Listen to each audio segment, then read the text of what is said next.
for over 20 years, and today I'm going to be answering the 5 most common questions regarding the spouse visa that I get. Some of them seem a little bit silly, but this is the questions I get asked. I'm in Morocco or Russia or Nigeria. My wife is in the UK. She's completing the application.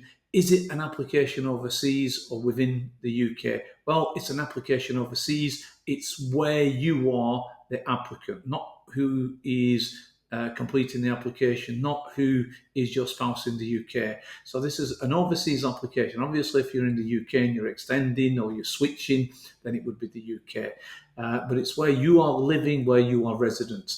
A second common question is, the employment letter, what should it say? Well, it should say your start date, your salary, your position, how long you've been on that salary. So if you're on £29,500 a year and you've been on that salary for 7-8 months, it must mention that, and then and how much you've earned in the past year, and also include that the pay slips are genuine.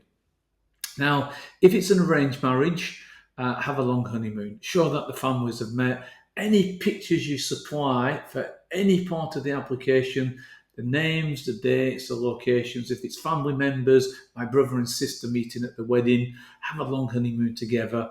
Just don't get married. Fly back to the UK and wait. They don't like that. It's going to delay things. They want to see that it's a genuine relationship.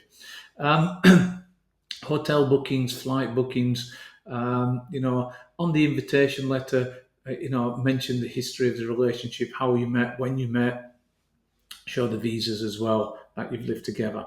Now, remember, if you're inviting children, if you're sponsoring children, you need the father's consent or the mother's consent. The other parent must agree. They're not going to break up a family. They're not going to separate children, let's say, from their father. I always supply a notary letter plus a personal letter. So a letter signed in front of the notary giving consent with a copy of the passport so they can compare the signatures. The entry clearance officer will look at that and compare the signatures. Suitable accommodation. If it's a multi-occupancy, your sponsor's renting a room in a shared house, shared accommodation, multi-occupancy, everybody must give their consent as well as the landlord. If you can get yourself on the tenancy agreement, that is great as well. Add yourself to the tenancy if you can. But a letter from the landlord and consent from everybody living there. If anybody objects, then you've got to find some other accommodation. Make sure you've got your tuberculosis test if you're from a country that needs it.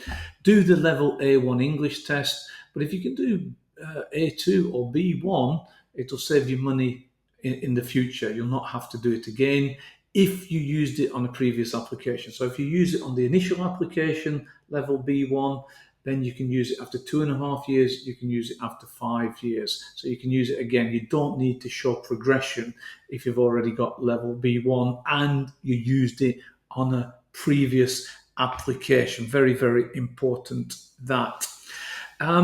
If you're working for a company that is owned by a family member, it's a limited company, then it's going to be a specified limited company if it's more than 5 shareholders. Special rules apply.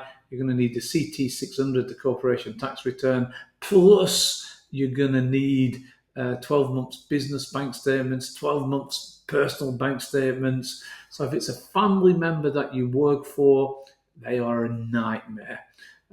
So make sure that on a specified limited company that you can get all the documents from your relative. I mean, they might not want to give to the Home Office, 12 months business bank statement, CT 600s and things like that. So very, very important. That's just a few questions I get asked, guys. Please like, please subscribe. I do a cheap and cheerful checking service if you need me to check it, and I will answer 5-10 minutes of your questions by WhatsApp. So drop me a line on WhatsApp and I'll happily answer any questions that you might have. I pick up a lot of business that way. When people understand how complicated it is, they often use me as an immigration advisor. Cheers, guys. Sorry for the mess, by the way. We've been moving and decorating and things like that, so it's very messy. My apologies. Cheers, guys. Like, subscribe.